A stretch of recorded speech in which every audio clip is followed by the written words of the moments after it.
All right, anybody like to volunteer to pray for us? Sure, I'll pray. Go for it. Heavenly Father, thank you for this time together, for everyone here, Father, for your gifts, your working in their lives. Especially, we want to lift up Dr. Stanley to you, Father. He comes from far to teach us, and that his teaching might bear fruit in our lives, and that might bring some joy to him, some fulfillment for his work, for his sacrifice. We invite your presence here in each life, in each mind, that you might be well, that you might be pleased. Father, we ask for each one. We ask in Jesus' name. Amen. Amen. All right. In Wallace, we will work on the article. We've already studied and remember the case uses, of course. Yeah. On the back of my head. Exactly. Page 93, 94. The introduction. The article was originally derived from the demonstrative pronoun. Don't you love to say it that way? The demonstrative. What is the demonstrative pronoun? What is the near demonstrative is this. The far demonstrative is that. Yes, that's right. Also related linguistically to the relative pronoun. You can see that by its form.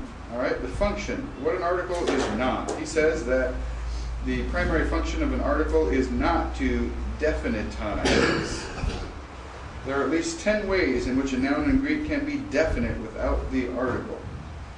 Further, it is used with words other than nouns.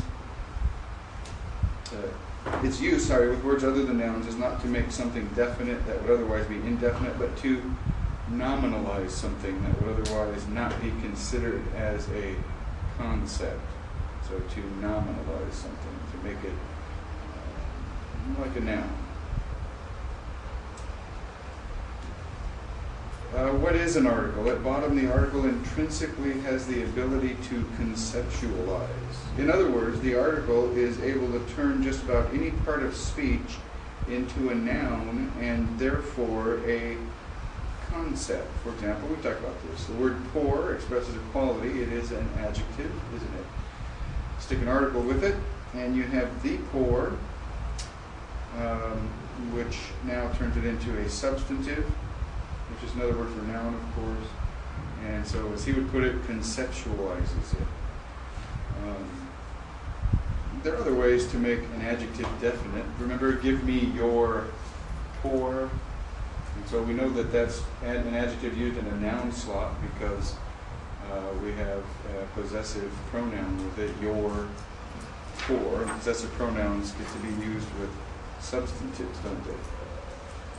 All right, so he gives a chart. Now, his treatment of the article is somewhat complicated, but it is detailed and good.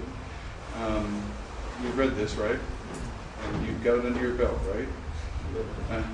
Well, all right.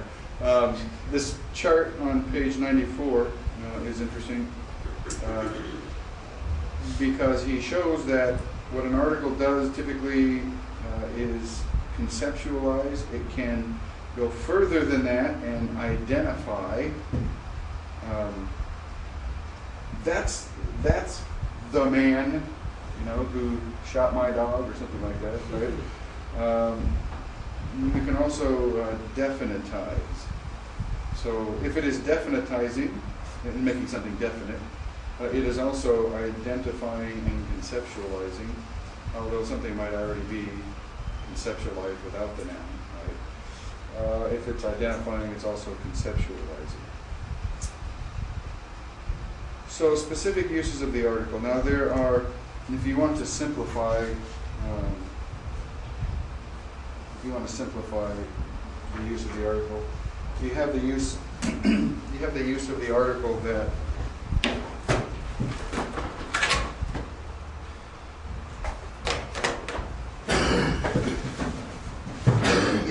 of the article for other parts of speech.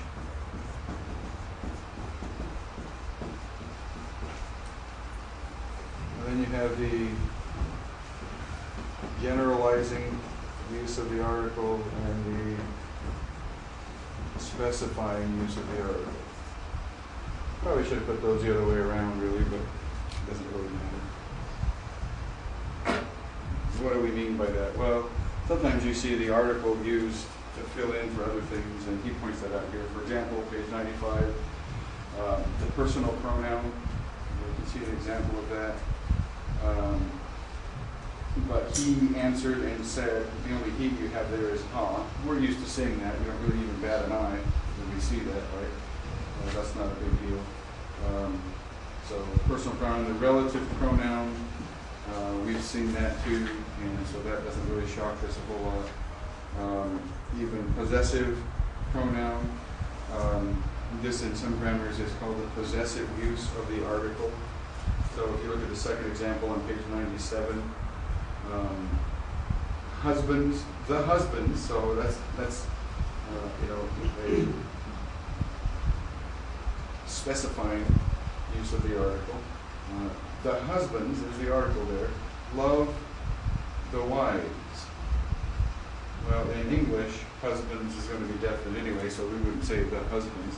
Husbands love your wives. I mean, it's pretty clear by the context that you're talking about husbands loving their own wives, and so that toss there can be seen as the possessive use of the article, or the article for the possessive pronoun. Again, how do you want to describe something? You can describe the same thing in different ways, can't you? So you can see the article used as a pronoun. You can see the article then on page 97 used with substantives. All right. Now, here, when we're using the article with substantives, what's a substantive, basically? Yeah. Before you get to it, as I was thinking through the possessive pronouns, when I was reading through, it didn't seem real clear to me. Is it one of those things that'll be real apparent with context, like the husband and... Yeah, that's context. It's context is going to make that clear. That's how you know. Good. Can you hear everybody okay, Colton? Yeah. All right, we need to speak. Can you hear me okay? Yeah. We need to speak up. But yeah, context makes things like possessive use of the article, or the article used as a possessive pronoun clear. That's how you know. All right, so with substantives, and here's where you get to the two uses, the specifying use and the generalizing use. He calls it the individualizing article, first of all, and under that, simple identification. So the first example is pretty clear. He closed the book and gave it back to the attendant and sat down. All right, so it's just a pretty straightforward use of the article, no bells and whistles, no fancy stuff. A second use under that category is the anaphoric use.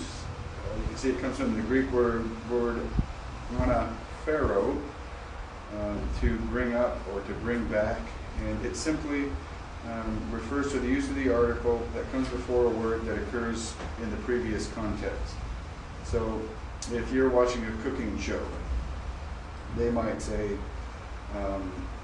take a 9x11 pan. Now, there's no article there, right? Except in English there's an indefinite article, but there wouldn't be one for it. Take a 9x11 pan. Grease the pan. Now, when I said grease the pan, what pan am I talking about?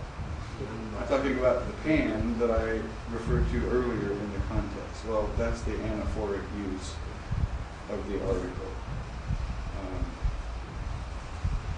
That's fairly straightforward. Top of page 99, the deictic use of the article. This use of the article is used with a noun that is present, an object or a person present at the moment of speaking. The example from John. Behold, the man. And Jesus is right there.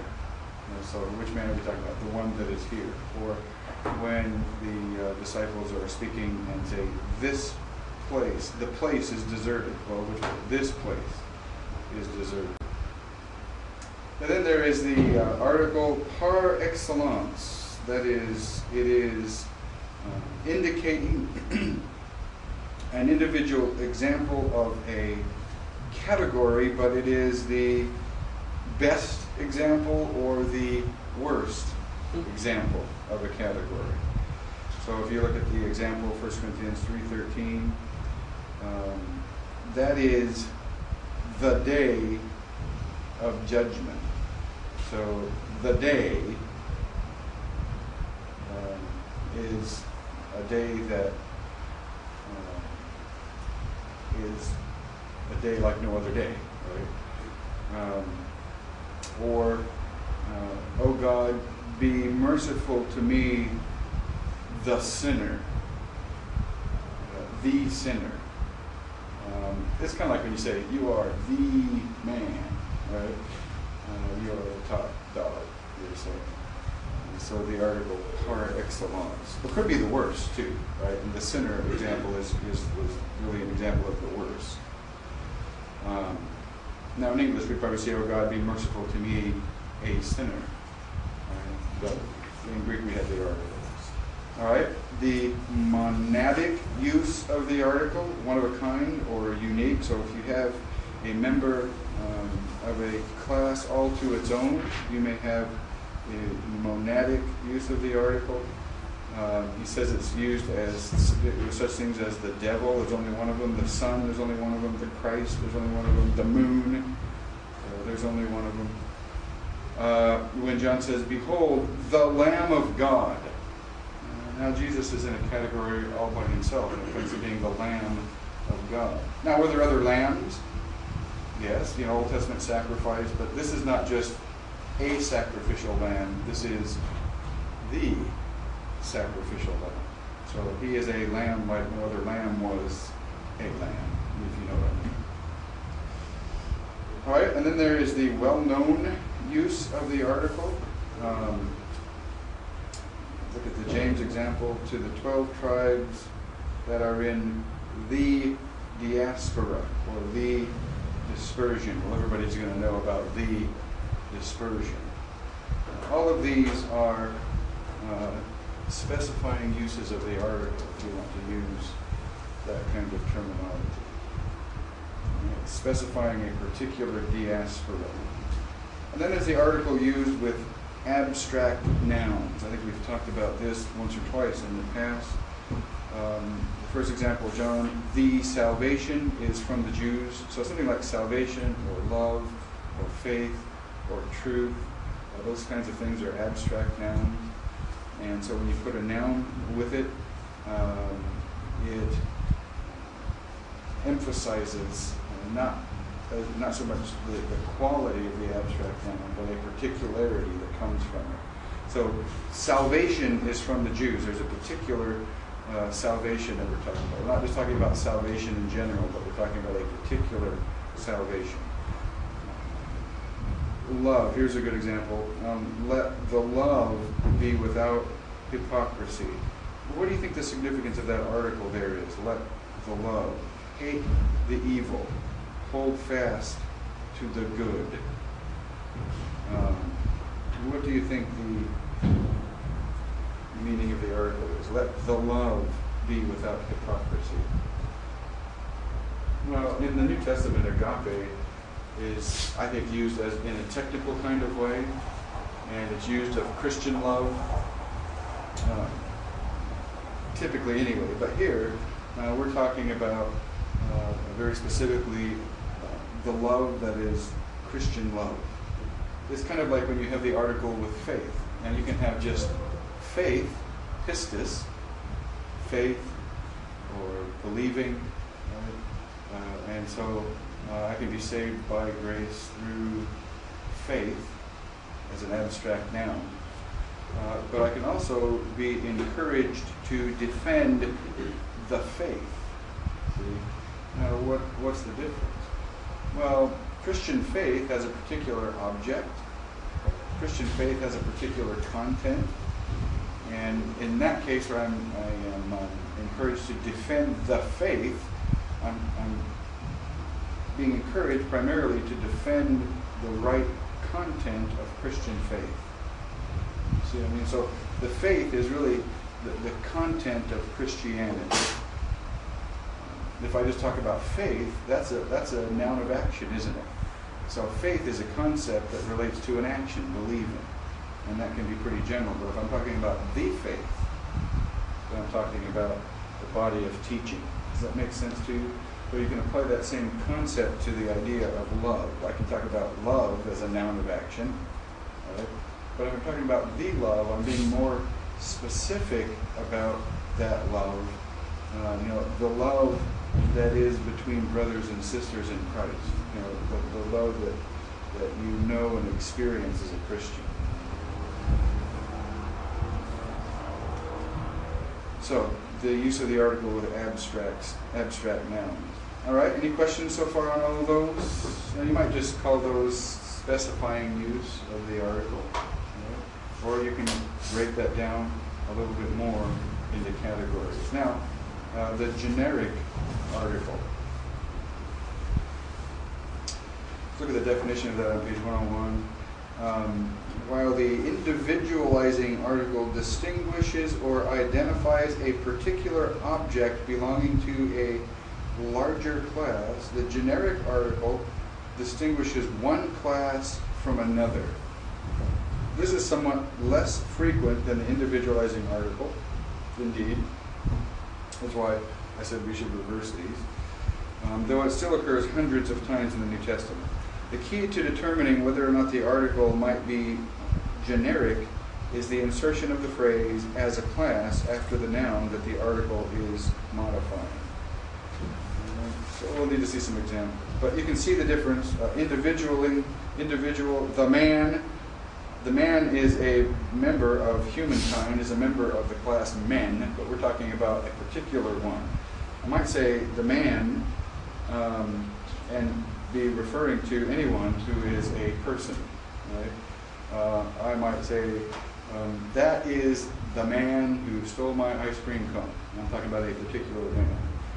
I also might say, the man who realizes when he loves his wife, he loves himself, will be happy indeed, right? Now that is referring to any man. Now I'm talking about males there, right? But that's referring to any man. And I might use the word anthropos. The man who loves God is happy indeed. And that would be really well translated, the person who loves God, right? The human being who loves God is happy. So I'm not talking about a particular human being. I'm talking about human beings in general. Okay? And hence the term, the generic article, or the generalizing use of the article. Okay? So you can see some examples here. The first one, Matthew 18. He shall be, with reference to you as the Gentile, as a class, and the tax collector. Now, in English, he shall be to you as, or he shall be to you a Gentile and a tax collector. Now, we have to supply some things there, but that use is talking about a general class of individuals, Gentile, and a general class of individuals, tax collector. The Luke one gives a clear example. The laborer is worthy of his wages.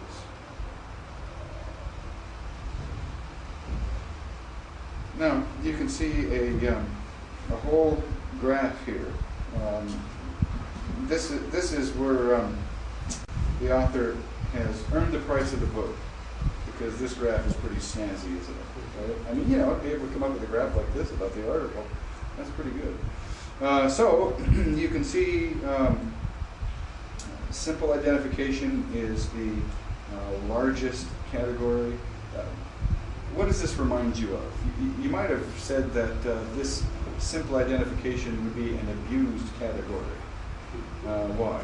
Remember the other abused category that we talked about?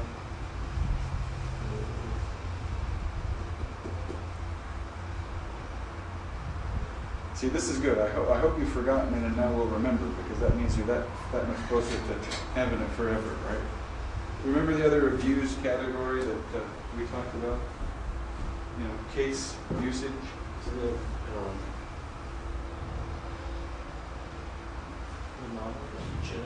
Genitive of description. That's right. Because pretty much most genitives, or all genitives, you could say, are genitive descriptions, genitives of description.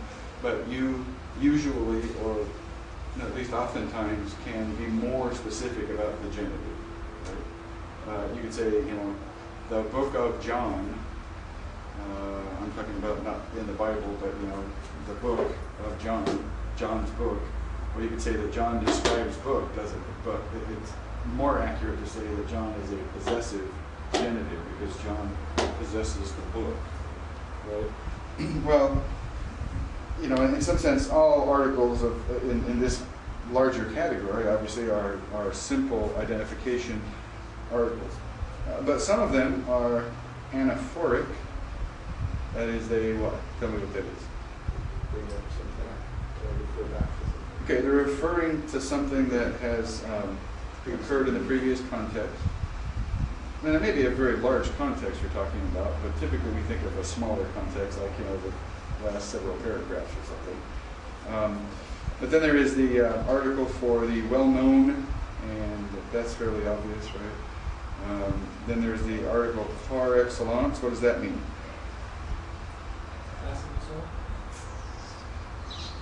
Best or the worst. Best or the worst of a class. And the monadic, one of a kind. Now remember, mono, right? One. Right? So one of a kind, that's that one. And abstract, the abstract noun, what does that mean? Oh, that's the one like love, okay. All right, you're taking an abstract noun and making it specific in some sense. So love is an abstract noun that could be applied in a lot of different ways. When we're talking about the love, we're talking about particular Christian love that the New Testament talks about. Right? And then there's the deictic article. What's that? It's a referring to person in there. Person or object present at the time of the speaking, or referred to by the speaker and present at that point. All right, that's very good. Now we have a nice little flow chart here. Now this is where the book is now worth more than we paid for it, because we have the flow chart. If you see an article, you see where to start.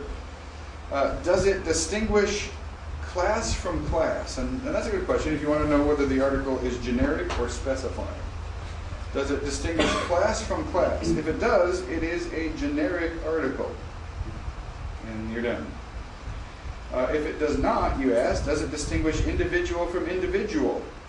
Well, if the answer to that is yes, then you have at least a simple identification article, but can we be more specific than that? If the answer is no, it can't be no, because we don't use that with substantives in the New Testament. So if the answer is no, refer back to point number one, it can't be no.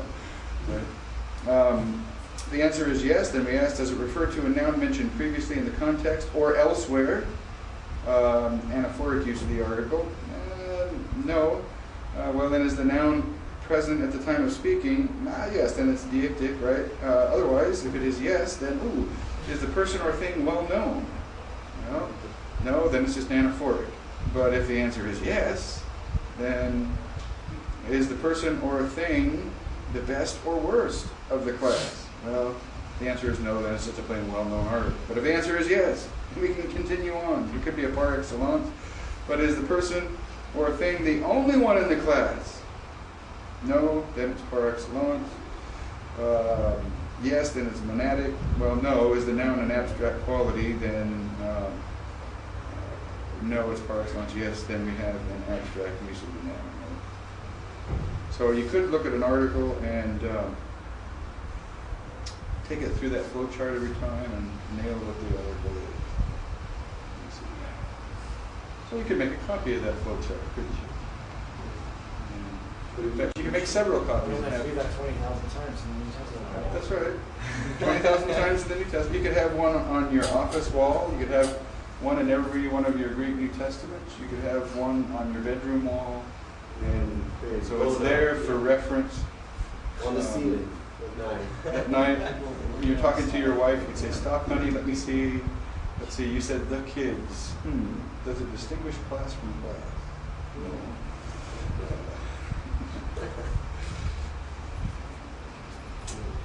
All right, so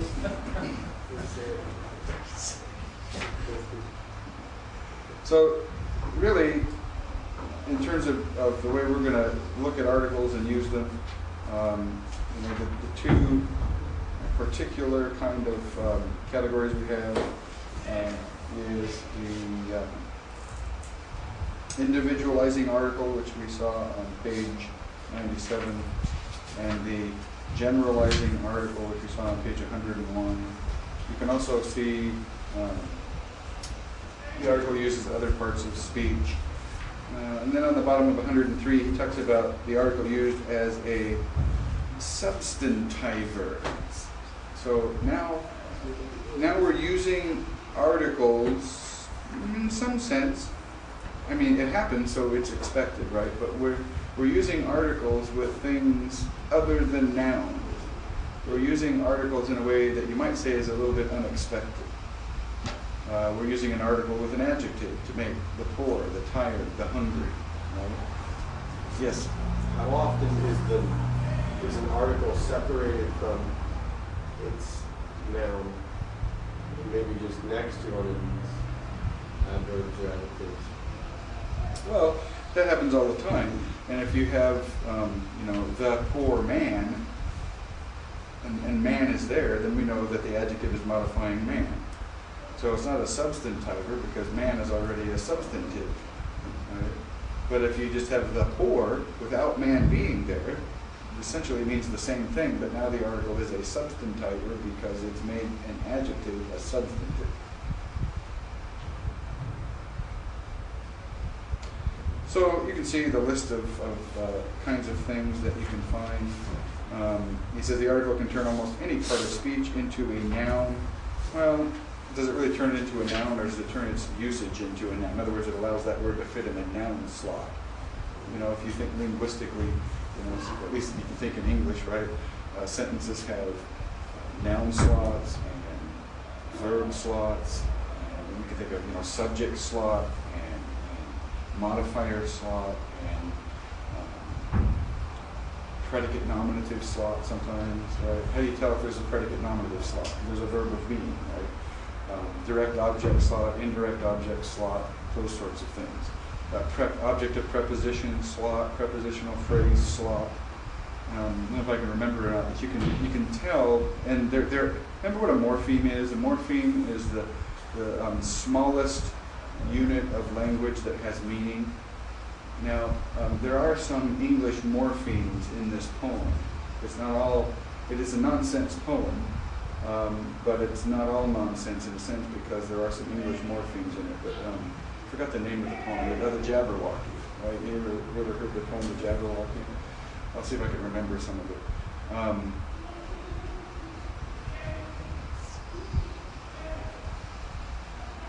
Boy, I used to know some of it. Somebody. Something did gyre and gimble in the wave, right? So did is an English morpheme, isn't it? Right? Because that's a helping verb, right? Did gyre. Now what slot is that in? Gyre. No. Uh-huh. Subject. No. Did gyre and gimble in the wave. Well, it's a helping verb. Did is going to go with the what? Oh, verb, right? Okay. Did gyre. Gyre is in a verb slot. You can tell because there are enough English morphemes that you can tell what the slots are, right? Even though gyre is a completely nonsense word. Did gyre and, now that's an English morpheme, and that's a word, right? As did. Did gyre and gimble, what slot is gimble in? Another verb, right? Because and. Good, so those are parallel. Gyre and gimble are parallel grammatically, so they're going to be the same part of speech, probably, right? Did gyre and gimble in the wave? What slot is wave in? No? Let's go there. It's in a noun slot, and you can be more specific than that. Why? Because in, now the article usually precedes a noun, so that's how we know it's in a noun slot, but we can be more specific because in is what? A preposition. So in the wave, so wave is not only a noun, it is the Huh? Subject? Object of the preposition. Right? You guys are pretty sharp on your English grammar, aren't you? It really helped me read. It's the slithy tove. That's what it is. So it's part of kind of that. The slithy tove did gyre and gimble in the wave. Okay, so redeem yourself. Now the slithy tove. Now slithy is a nonsense word, and tove. But how do you know it's an adjective? Position. Well, it's position. It's position, but the slithy. The end of that word, the Y, is an English morpheme, isn't it? I don't know. Yeah. All right? And it's the morpheme of an adjective. Slippery. And not every adjective has that morpheme, but some do. Slippery, slithy. Almost makes you think of slippery, doesn't it? I think that's on purpose, right? The slithy tove. What slot's tove in?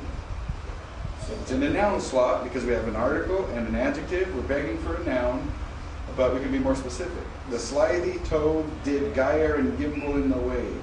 It's in the what slot? Subject slot. Right? So all of that, just to say that when you put an article with something, it makes it able to function in the noun slot. Now we saw that happen with nonsense words, right? The slithy tove. Put an article with it, and you know tove is a noun.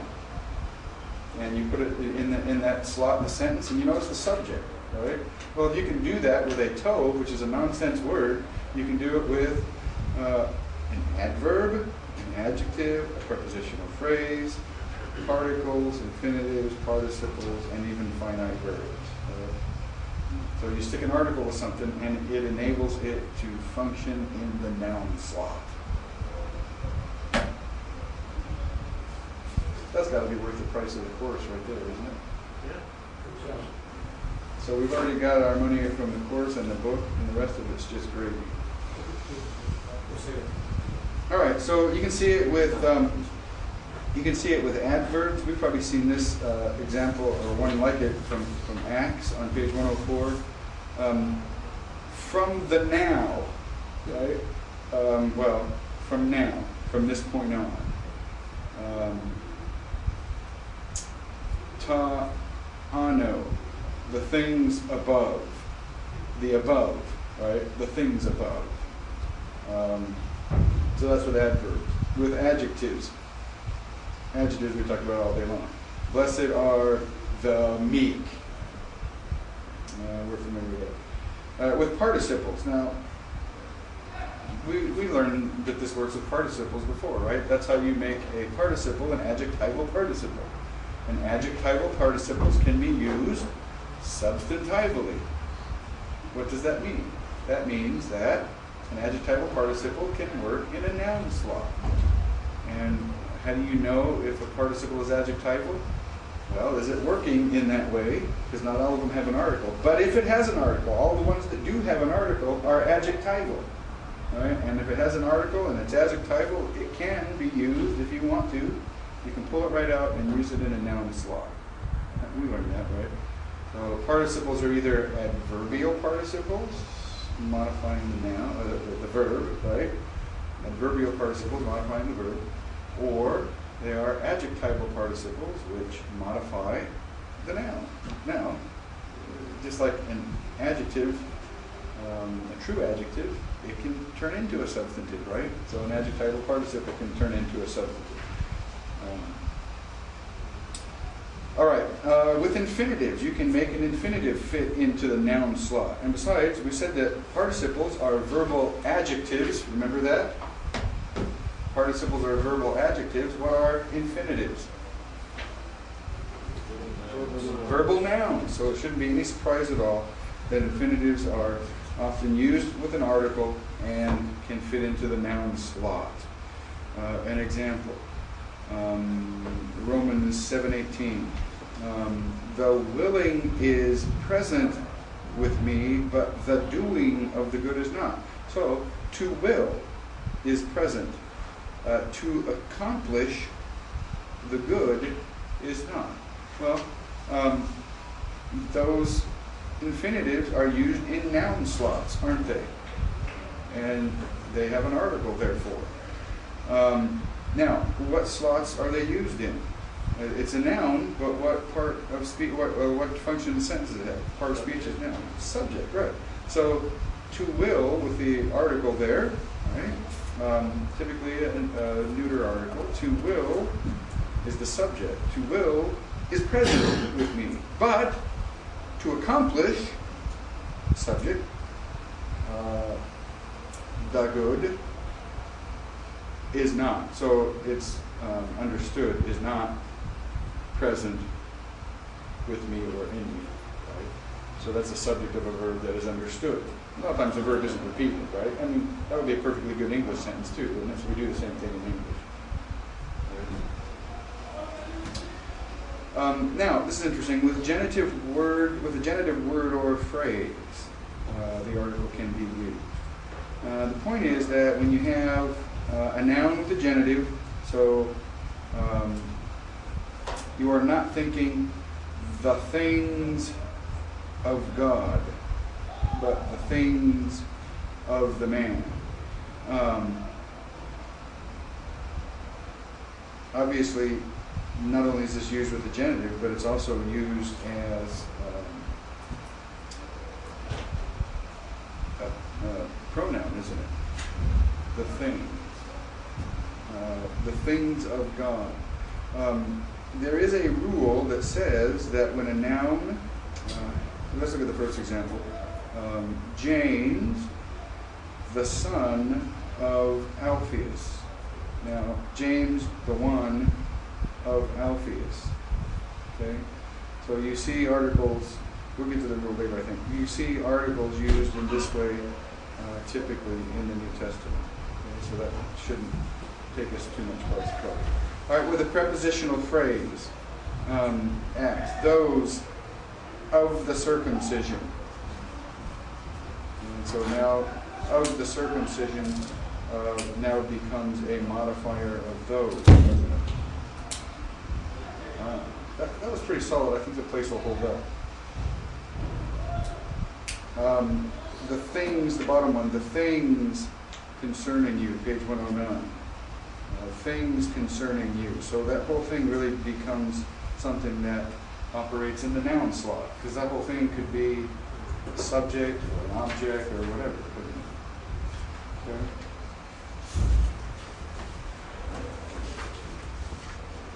I bet you never knew the word the could be so complex, did you? All right, with clauses, statements, and quotations. Let's look at the Ephesians 4:9 example. Now, the statement, he ascended, what is it? What does it mean?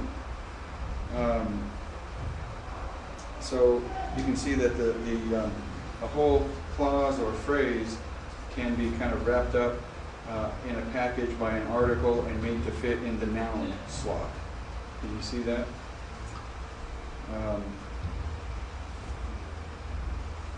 Any questions about that? Does that make sense? No, it doesn't make sense, or no, you don't have any questions? Once again, is it just a context thing? Yeah. Okay. You just look at the context, but you just need to know that the article can take other parts of speech. I mean, we just listed through the parts of speech that it can take and make them function like a noun. And I mean, as it takes a prepositional phrase, which is more than one word, wraps it up and makes it all act like a noun. You can take a whole sentence and wrap it up and make it act like a noun, right? The man who found $1,000 on the street is my dad. Now, it's kind of hard to do it in English, but that's not a good example in English. But I don't know if you can really even do it in English because it's kind of idiomatic in Greek, but it's similar to that, right?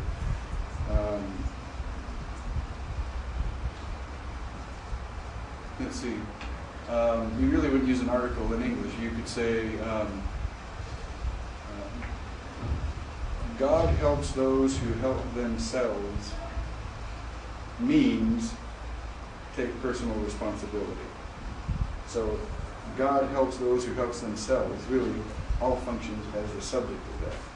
Now in English you would use an article, but in Greek you'd pop an article in front of it. And that would indicate that you're using that whole phrase or clause or whatever it is all together in the noun slot of some sort. Right? I just kind of imagine myself going through Romans 13 and I get to verse 9 and all of a sudden I start reading this list and I forget that, oh, that right there means I needed to think that this was the one that adds this quotation. I mean, is it something we can kind of recognize? I hope. Well, you know, if you're looking at it and you start asking yourself the question, what is that article doing there? You know, I don't understand what that article is doing there. It might come back to your memory that this kind of thing happens. If it doesn't, and then you grab this and look at your cheat sheet and you go, oh, that could be it, right? But you know, since you're all training to be professionals, you know, I assume ministry professionals on some level. Or if you're not going to be one, you're getting that training anyway, right? So you're getting it whether you like it or not. So I'll let you in on a trade secret. This is the kind of thing you really can't tell people in public, right? Because it's a trade secret. In fact, I tell my church all the time I'm letting them in on a trade secret, or one of those things. But you will not, when you do exegesis in real life, probably be writing down or maybe even mentally recognizing the use of every article you come across in every passage you ever exegete. Right?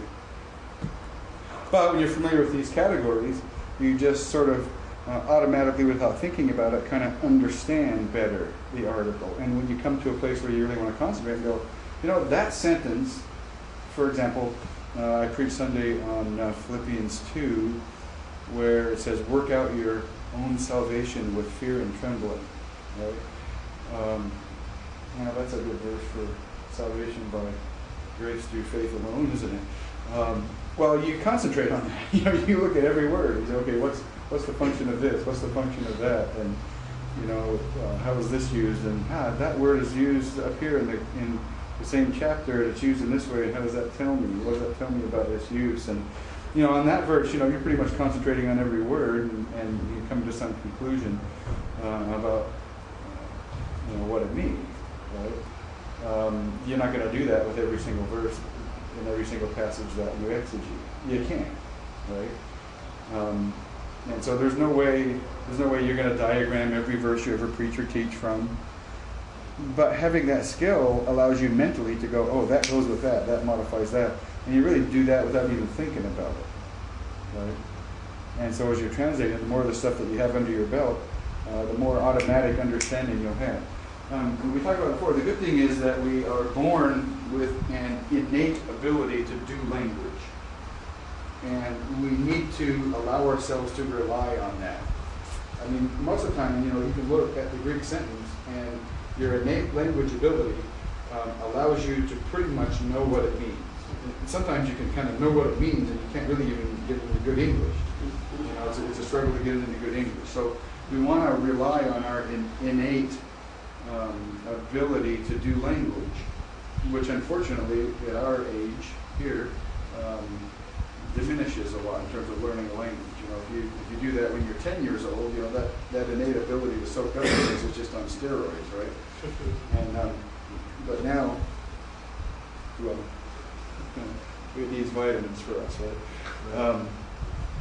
So we want to rely on our innate ability to do language, obviously, but we want to refine that and educate that. And the more we know about how language works, and the more we know particularly about how the New Testament Greek works, then the better we will be at understanding, and the more stupid mistakes we will not make,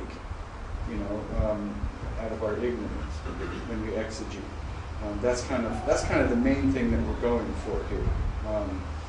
If you and pastors do this, and I think it's an awesome thing. If you want to keep, a full exegetical tally of every passage you preach from, at,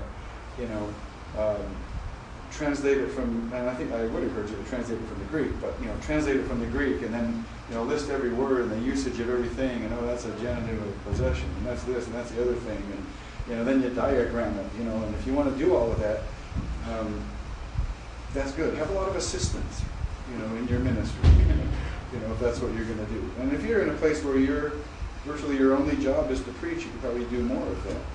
But that's not realistic for most pastors, right? So sometimes you want to do that. Sometimes you want to just get serious about a verse or a passage and just diagram the thing and do some work on it. And that's good to do.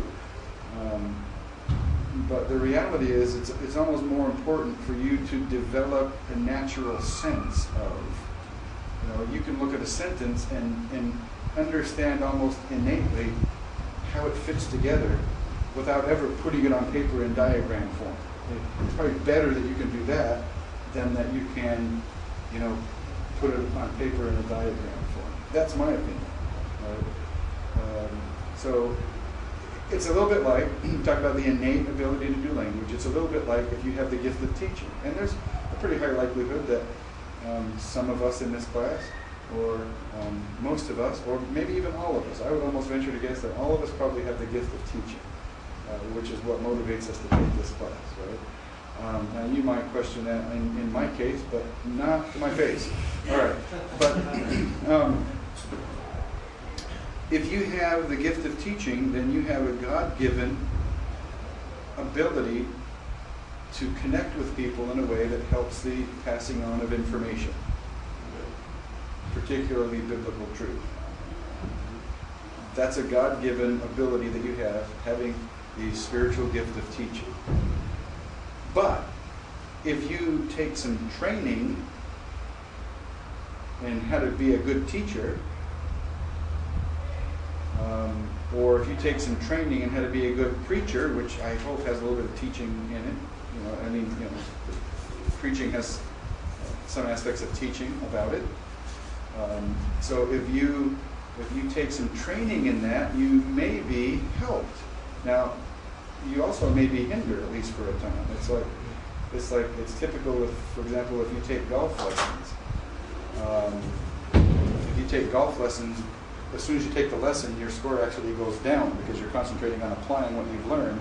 But in the longer term, your score will probably go up. Right? Well, you could be hindered if you get instruction because you kind of are a natural teacher. I don't mean natural as opposed to supernatural because you have a supernatural gift. But I mean, it comes readily to you to be a teacher. If you get training, you could actually get training that hinders that long term, I suppose.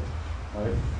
But probably the best thing you can do as a teacher or a preacher with that kind of gifting is to hear others teaching and preaching and say, wow, that was really effective. What made that effective? Could I do that? And a lot of times man, that was really effective, and I know exactly what made it effective, and there's no way I could do that. Well, sometimes it's not my personality, right? And that's the way it is. But, most of the time you can strive, but I can be more like that. One of the things I picked up so much from Ron Allen, Dr. Allen, when I was in seminary, and in terms of just effectiveness at teaching. And he had so many marvelous stories.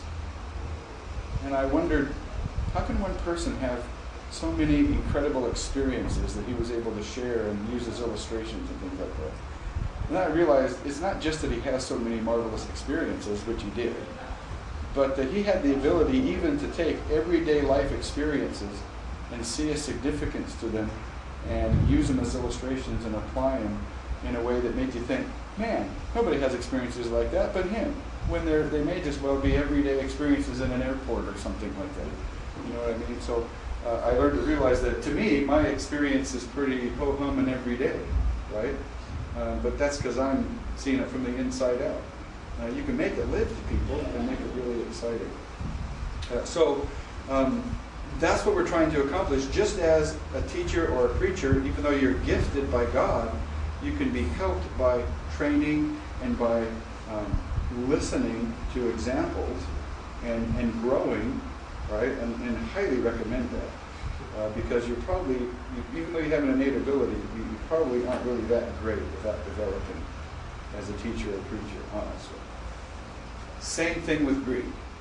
We have an innate language ability. We don't want to ignore that. We don't want to come in thinking this all has to be, something that I learned starting today.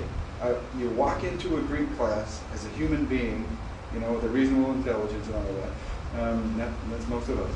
You walk into a Greek class with a whole toolbox of equipment to do the job already. Okay, we want to use those. But we want to educate and train and hone and habitualize, I guess is the right word, and all of those things, so that when you are reading your Greek New Testament, it goes beyond just the mechanical, right, to the automatic almost. Maybe that's too strong a word, automatic, but maybe not, right?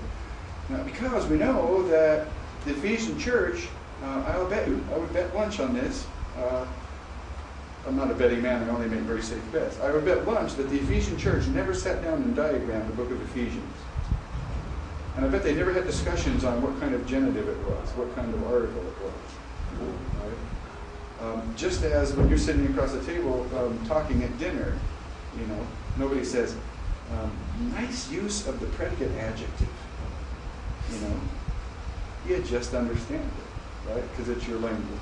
So, in a sense, we're trying, and Greek will never be our first language, but that's what we're trying to go for, that we understand it better just intuitively. I'm not saying that there aren't rules that we have to follow. I'm not saying it means whatever you want it to mean. I'm not saying that just, approach the text purely emotionally. You understand? I'm not saying that. But I'm saying that you're automatically applying facts without knowing it. The less you have to concentrate on shooting a basketball, the mechanics of it, the more likely it is you're probably going to make the basket. Right? That's at least my view of it. All right. So we look at article, used with whole clauses and all of that, all under the category of substantiver. Right? Making a part of speech that's not a noun able to fit into the noun slot. All right. Noun as a function marker. This confused me. I've read just these two sentences, and they're not very helpful for me. Well, it's good for us that we're here then. Because, yes, well, when the article is used as a grammatical function marker, it may or may not also bear a semantic force. What, you didn't understand that? well, But even when it does bear such a force, the grammatical, structural use is usually prominent. All right, well, he's assuming that we understand the vocabulary of linguistics in this book. All right? Dictionary of Linguistics, very good. You have to have one of these in order to understand this. Well, that's good. We should have that on the text list. All right. When we began the chapter talking about the article used as a pronoun, for example, all right? A personal pronoun, a possessive pronoun. Those are structural uses of the article.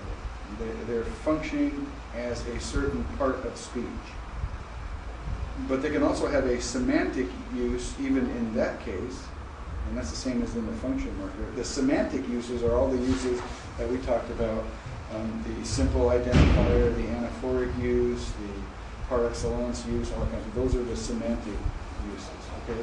So what he's saying is that, for example, you may have an article to denote adjectival positions, all right? So you remember when we said that if a noun has the article, the modifier does not, it's predicate position. In all other cases, it's adjectival. So you could have an article with a modifier simply to indicate that it is in the attributive position. right? It's also possible that that self-same article is an anaphoric use of the article, semantic. The first, structural. The second, semantic. But as he says in most cases, the most prominent meaning or significance of the article is going to be structural. The most important thing about the article is that it's marking that as in the attributive position. All right? And secondarily, we can say, well, you know, it indicates something that is, you know, the worst in its case, in its category, or the best in its category. You see what I mean? So that's what he means by function and semantics. Does that make sense now? Yes. Okay, good. More sense. I feel like it's been worth me driving down here, just for that. All right, so that's one use of the article as a function marker. Also then with possessive pronouns, almost invariably, the article is used when a possessive pronoun is attached to the noun. On the other hand, the article alone can be used in certain contexts to imply possession. So here we have stretching out his hand. So the hand of him. So that just becomes a typical grammatical structure. All right. Now, the hand, that's probably, you know, it's certainly specifying a certain hand, isn't it? It's his hand. Notice when there is a possessive with a noun, it makes it definite, right? You know, the book of love. Well, if there is a book of love, right? Who wrote the book of love? Well, you know, that maybe is a bad example because it isn't a book of love, I guess. But you know, I mean, that would be a definite use of it. Or you know, the book of life, right? So when you put a possessive with a noun, it makes it definite. Right? In genitive phrases, and here's a rule I referred to earlier, in genitive phrases, both the head noun and the genitive noun normally have or lack the article. So if one has, well, I know that sounds like he said nothing, but what he did say, what he really meant was, if the head noun has the article, so will the noun and the genitive. If the head noun lacks the article, so will the noun and the genitive. And that's all of the yes is canon. That's what? Canon. Oh, yeah, that's right. Top of page 107, this construction known as Apollonius canon means that both the head noun and the genitive mimic each other with regard to articularity. I mean, don't you love the words in this book? You know, I mean, we could learn some of these words and impress all of our friends and neighbors without exception. Articularity. Make them cry. And when you understand this, it's even scary to yourself, isn't it? All right, so examples. He saw the Spirit of God. Now, in this case, why does God have the article? Well, it has the article because Spirit has the article. You know, you can find God in the New Testament with or without the article, and you know, most of the time there doesn't seem to be much rhyme or reason for why it has the article or not, because you know, there's only one God. It's going to be definite with or without the article, right? Now, you know, I would assume that even though this is a function marker, this is a structural use of the article because the head noun, Spirit, which in this case happens to be in what case?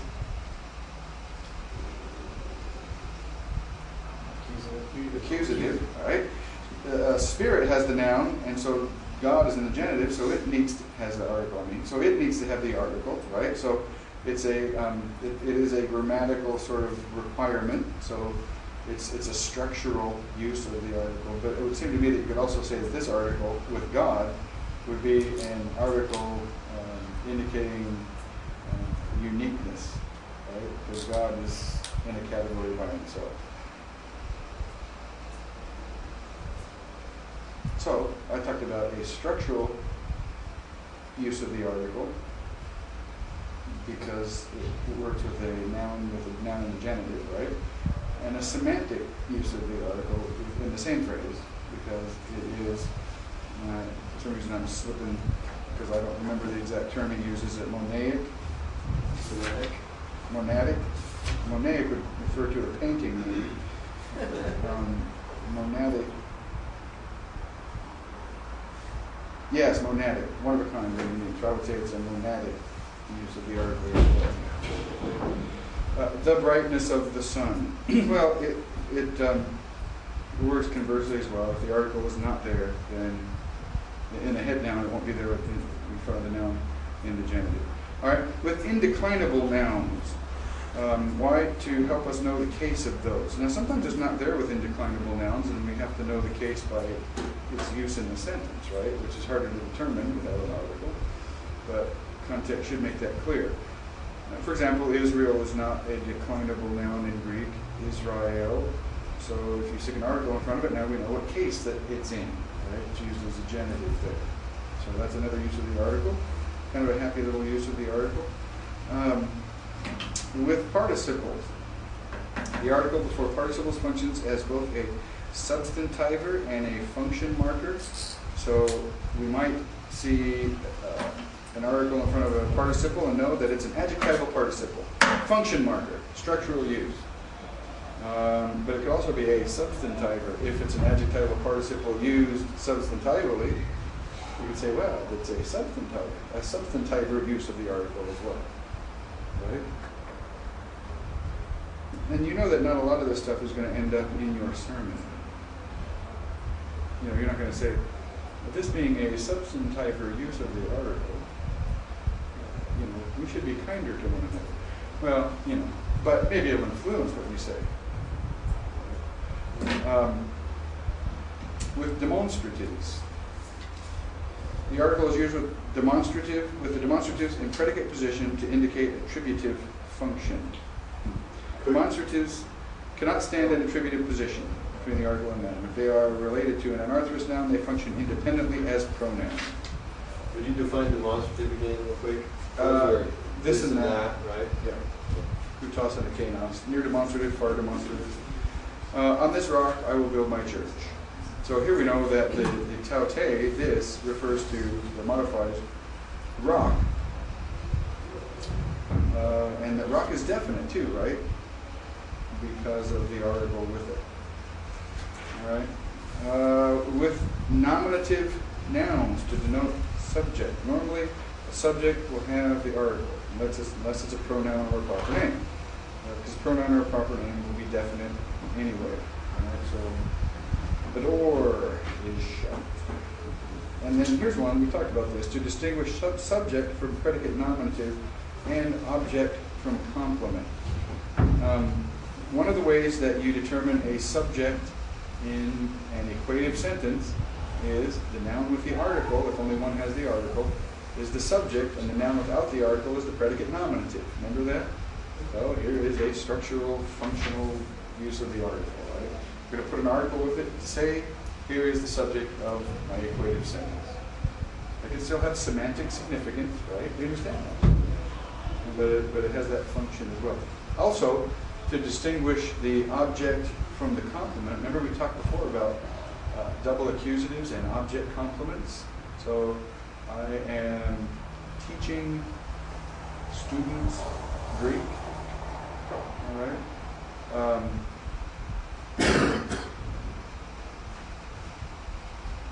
So here in the example, he was claiming God, his own father. So his own father. So he was claiming God to be, we can put in English, his own father.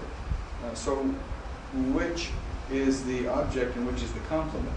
Is he saying he was claiming his father to be his own God, or his own father to be God, or God to be his own father? That would be two different things, wouldn't it? Which is the object? God. It has the article, you see. The complement does not. Now we would probably know that he's saying he was claiming God to be his own father just by reasonable inference in the context. Right? but now we have a name for it and a category.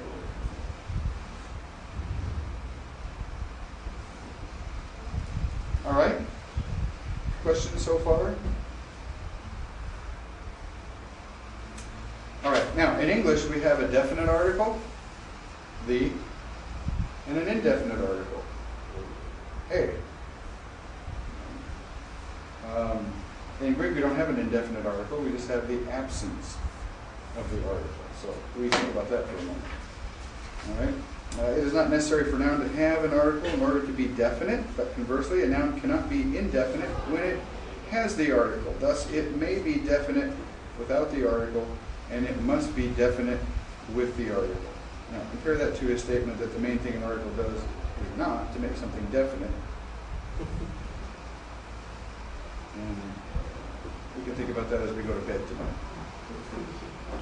Or maybe we shouldn't think about that as we go to bed tonight. I don't know. But anyway, when a substantive is anarthrous, it may have one of three forces. In other words, when a noun or something used in the noun slot doesn't have an article, it could mean that the noun is seen as indefinite, qualitative, or definite. It could be definite. We talked about that. How even in between American and British English, the use of the article is different. Sometimes you put something on something that's definite because it's obviously definite. Sometimes you don't put an article on something because it's obviously definite. For example, in Greek. In Greek, there is no article with beginning, where we translate, in the beginning was the word. Well, in Greek, there isn't an article there. Why? Because beginning is already definite. Why? Well, there can only be one beginning, right? How many beginnings? We're talking about the ultimate beginning here, right? And so how many beginnings can there be? One. So it's already definite. So in Greek, you don't need the article. But in English, since it's definite, by definition, we use the article. Let me talk about the difference between British English and American English. In American English, you go to the hospital. In British English, you go to hospital. Right? So you can have a noun without an article, and the noun is still definite. All right, so if you have a noun without the article, one use of the, you could say one use of the absence of the article. That's kind of odd, isn't it? One significance of the absence of the article is that the noun or substantive or whatever is used as indefinite. So we have a woman from Samaria. So we know that we're talking about something that is part of a class. We're just not talking about a particular individual in that class. We know we have a woman, not a man. We have a woman, not a donkey or a cow or whatever. But we don't know what particular woman it is. It's indefinite. Right? Or it could be stressing the qualitative nature of the substantive. So a qualitative noun places a stress on quality, nature, or essence. It does not merely indicate membership in a class of which there are other members as an indefinite noun, nor does it stress individual identity, such as a definite noun. Okay? So it is akin to a generic noun in that it focuses on the kind. Further, like a generic, it emphasizes class traits. Yet, unlike generic nouns, a qualitative noun often has in view one individual rather than the class as a whole. All right, so this is partly lexicographical, at least usually. Right? In other words, a noun will have the kind of meaning that indicates that it is a qualitative kind of meaning. Like love. Love is a quality, isn't it? And so here, when it says God is love, we are emphasizing a quality of God.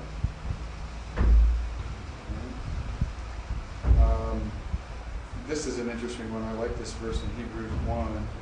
In these last days, God has spoken to us in a son, or with a son. So that's the word son doesn't have an article, which means, now even though son isn't a quality kind of word, we really have a concrete noun here. used as if it were a call to the kind of word, right? Which is kind of odd, but you see the point. That we're talking about a certain kind or a certain quality of revelation. And so here in Hebrews, the writer of Hebrews is talking about a son kind of revelation.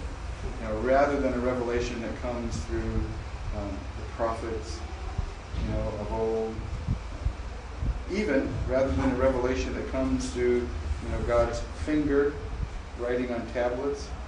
In Christ, we have the kind of revelation that comes through a son. It's very interesting that in the concept of progressive revelation, that's the best revelation yet. And revelation from God gets better as time goes on, right? More complete. And not only does the content get more complete and better, but the method of revelation qualitatively changes and gets better. So rather than just using an intermediary, a prophet, God himself arrives to reveal himself, you see. And if you think about the book of Revelation, the revelation of Jesus Christ, the next revelation that we have is going to be better than the first revelation that we have. Now we have a resurrected Lord coming. You can see the vision of Jesus in Revelation chapter 1. And so you can see there's a progressive revelation even with that. So here, in these last days, he has spoken to us in a son, through a son, you might say. It's hard to get it into English, right? Probably an instrumental dative here, right? Or an instrument of means here, probably. And so it's very significant in terms of asking the question, should we be thinking we have revelation today? Right? And I think we need to be very careful how we think and how we speak. We talk about God told me this or told me that. Well, that's not necessarily bad language, but what do you mean by that? If we're getting revelation today, I would argue that it's going to come through a means better than the incarnate Christ. Right? Now that's pretty tough to beat, apart from the return of Christ, right? Now you may say, well, Jesus appeared to me, and that happened to Paul. And, okay. But somebody speaking in tongues at church and think that's a revelation of God, that mode of revelation probably doesn't compare to the incarnate Christ.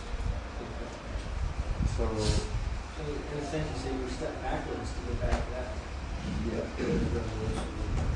Exactly. Now, in the New Testament times, did God still use prophets? Yeah, absolutely.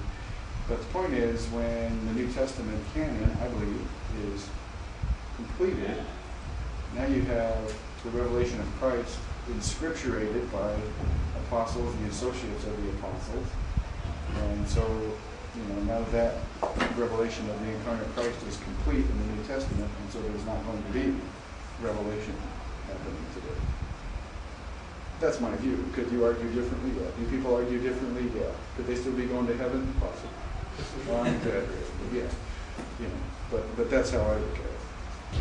So, when we say God told me this, God told me that, and I've actually had people say that they believe that they've had and they've experienced revelation today, new revelation that's on par with Scripture.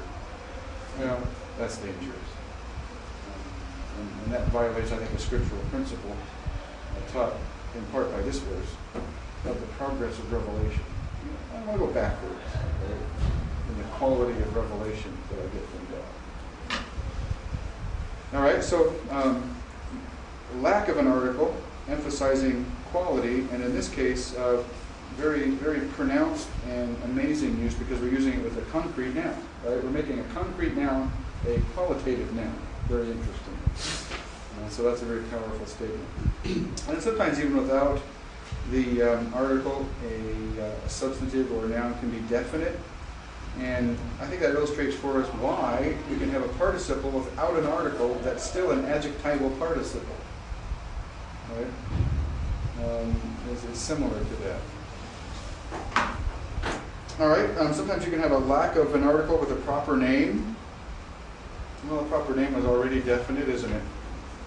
Sometimes you can have a lack of an article with a preposition. Well, in the beginning, there's John 1:1 that we talked about. There's only one beginning, so it's already definite. Who was designated the Son of God in power according to the Spirit of holiness. So in that context, Spirit's already definite, and there's a preposition in front of it, so that influences a lack of an article there with Spirit. You can see. With ordinal numbers, the third hour, in English we want to put the in there, right? The third hour, but in Greek it's not there. Predicate nominative, we talked about that.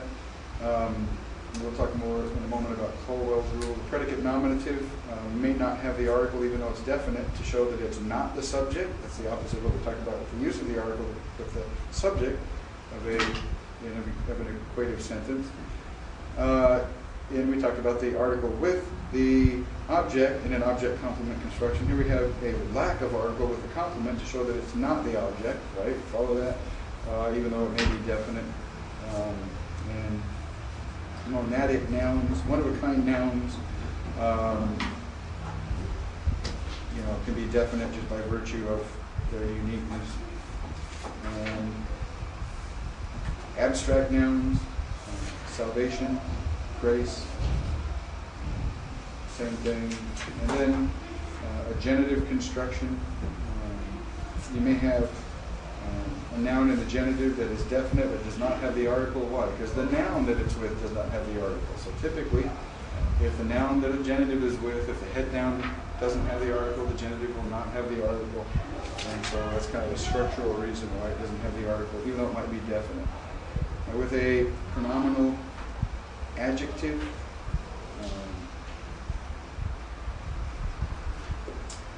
generic nouns, whole list of things, right? All right. Now we'll move on to the special uses of the article or the non-use of the article. Right? And then we'll get through this pretty soon. Colwell's rule.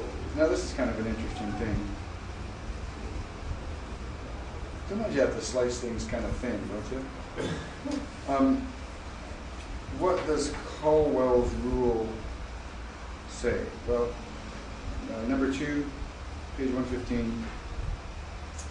Definite predicate nouns which precede the verb usually lack the article. Now, what does that mean? A predicate nominative, right, that comes before the verb, even if it's definite, usually it will not have an article. Why? Because the author is trying to indicate that it is not the subject, that it is the predicate nominative. You see? Now, he talks about a misunderstanding of the rule. Almost immediately, many scholars, especially of a more conservative stripe,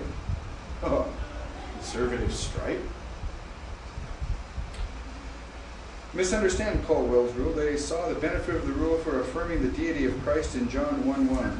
But what they thought Colwell was articulating was actually the converse of the rule, not the rule itself. That is, they thought that the rule was an unorthodox predicate nominative that precedes the verb is usually definite. This is not the rule, nor can it be applied from the rule. The rule is definite predicate nouns that precede the verb usually lack the article. You understand the difference?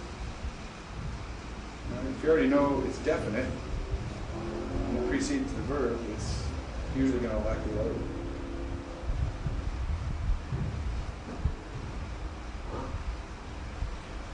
All right. Well, then there's a clarification of Colwell's rule. And at the end of the day, they found out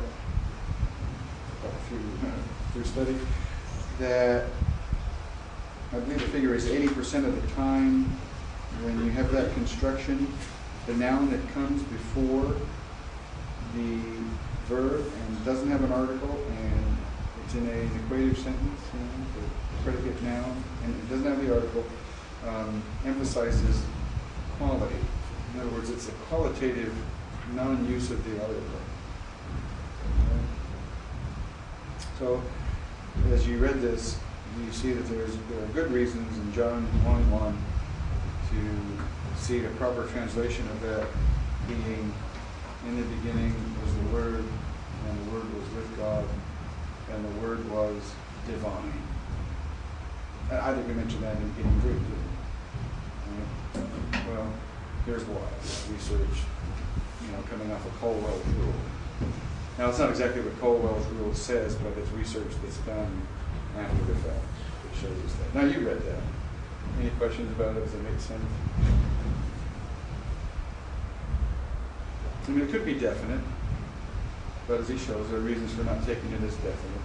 And the point is to say that, obviously, John's point seems to me to be obvious, that it is that Jesus is, or the Word, let's say, is divine, right? Not the same person as the Father, but of the same essence.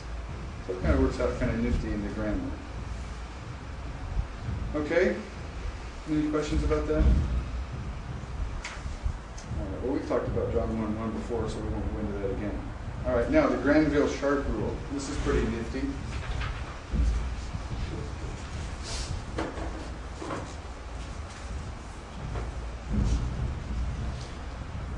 Now, Granville-Sharp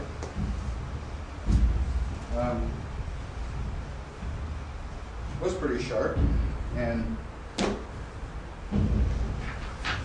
seems as though he wasn't even a pastor or professor, but he liked the Greek New Testament, and he noticed that when you have two nouns connected by chi,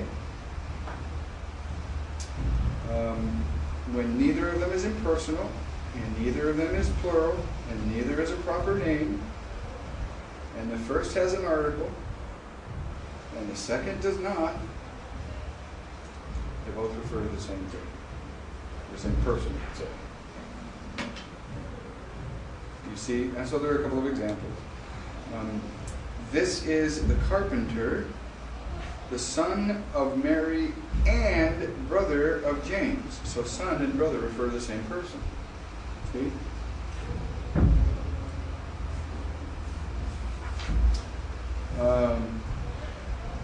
He goes into a lot of detail. This is significant in Christological texts.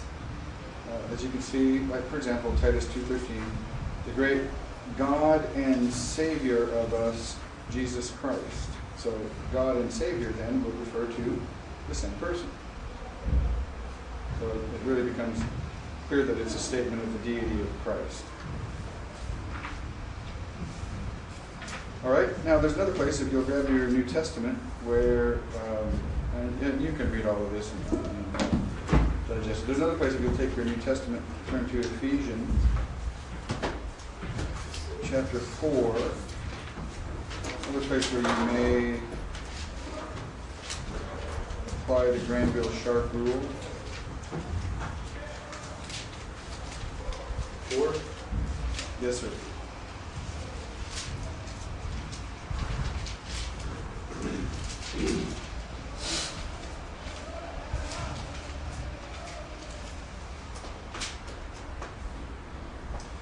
All right.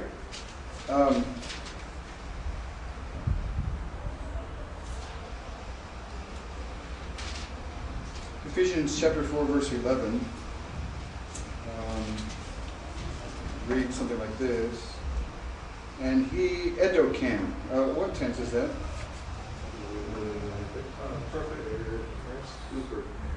Don't hurt me now. What is it?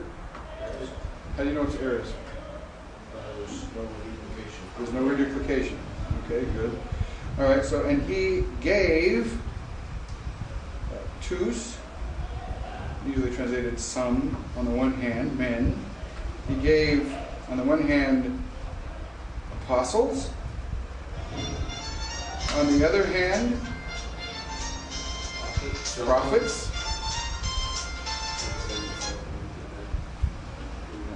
And now we have more than one hand, but or more than two hands. On the other hand, evangelists. And on the other hand, pastors and teachers. do you think you want to apply the Granville-Sharp rule here? When two nouns are connected by chi, neither of them is a proper name, neither of them is plural, neither of them is impersonal, and the first has the article and the second does not, which is exactly what we have here. And they refer... Pardon? Oh, yeah, well, yeah, that's true. But I still think it applies. Yeah, I still think it applies here. But I think pastors and teachers refer to the same person. That's part of the rule, isn't it? Neither of them is plural. Didn't we read that? And that's supposed to be plural. Yeah. Yeah, I thought so. Well, it may not be exactly the Granville-Sharp rule that applies here, but I do think really the Granville-Sharp rule does apply here, and I think the context indicates it.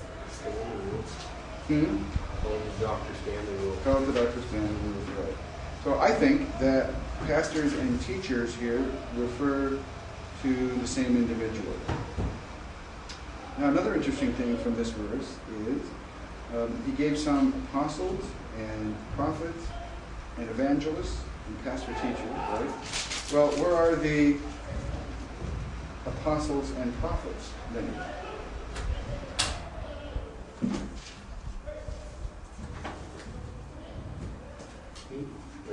He talks about this again on page 1. He talks about this passage on 126.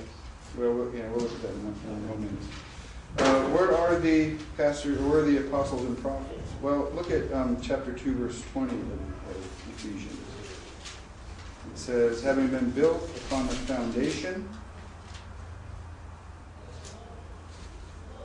of the apostles and prophets, right? So, the apostles and prophets are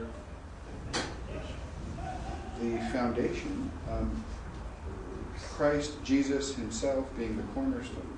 So, the church, the foundation of the church, is the apostles and prophets. It seems to me you can make an argument that the foundation of the church is not built through the age of the church. And if you're using an illustration of a building, and if you don't stop building the foundation, what do you have? You have a cube and not a building, right? Could the verb that's having been built, that means that's can we point to that and say that that's completed? Well, at the time, the foundation was there because you had apostles and prophets, but I don't think at the time of this writing, obviously, that the foundation was finished. But the church was founded already at this time on prophets and apostles.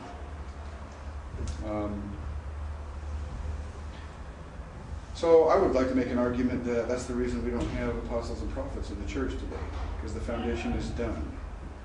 And what we're left with is evangelists and pastor teachers. Now, it's kind of interesting. It says that the function of apostles, prophets, evangelists, pastor teachers, what's the point of those? Why did he give those to the church? Verse 12, pros ton katartismon, for the equipping of the saints into a work of service unto the edification or building up of the body of Christ. That was the point of this. I wonder if evangelists within the church, obviously an evangelist has a ministry outside the church, but I wonder if evangelists within the church are meant to have this same ministry, equipping the saints into a work of service for the building up of the body of Christ. Why are our churches so weak in evangelism? How many evangelists do you ever see on staff at a church training people to evangelize? Very few. Very few. I've known some senior pastors who were evangelists, and I know a senior pastor who was an evangelist who was kicked out of his church because he emphasized evangelism too much, which is rather sad, isn't it? Yeah. So You know, are we missing something here in churches by not actually having evangelists on staff? That's a rough one. Is it? Well, good. Good company. And again, what's the point if pastor-teacher is the same thing? What's the point of the pastor-teacher? To equip the saints into a work of service. And I think there's an administrative function there too. I think it's my job as a pastor to recognize people's skills and gifting and say, you know what, you'd be great as a director of children ministry. What do you think? But also to be equipping people to fill those roles. So, you know, I can get all wrapped up as the pastor in being the minister, but in New Testament theology, really the people are the ministers. And the pastor is also a minister, but the pastor is the equipper of the ministers in the church. You hear a lot of pastors saying, well, that's not my gifting. My gifting is less than 7, so I can't be about this or that. Well, Gifted communicator or whatever that might be. Unless you're in a very large church and you have a very very narrow kind of ministry as a pastor, you better be doing a lot of things that aren't in your gifting, and you better get decent at them. You know, administration is not my gift, and I try to make use of people around me who are administrators. The chairman of the board is an administrator, and we blatantly, openly, verbally rely on him to help us keep track of things. But I'll tell you what, I do a lot of administrating, just helping the lady who schedules the people who are on the worship team. You know, that's pure administration, and I got my hands into that. Do I like it? No, but you have to do it. You know? And maybe your gift isn't visiting people. You better get out there and visit people, some at least. You know, you've got to really do it all and get decent at most of it, or you will not make it as a pastor. Right. Especially in a smaller church. In a smaller church, the smaller your church, the less you can specialize. And that's one of the major challenges of being a pastor is that where you'd like to specialize and be able to diagram those sentences and tell me what kind of article that is on every single verse you ever preach from. But the fact that you have to visit Aunt Gertrude in the hospital makes that impossible. And you've got, I think that you might say our main job as pastors has to do with the Word of God, but if we're not willing to live it and love according to it, then how does preaching the Word of God have any credibility if we're not serving in other ways too?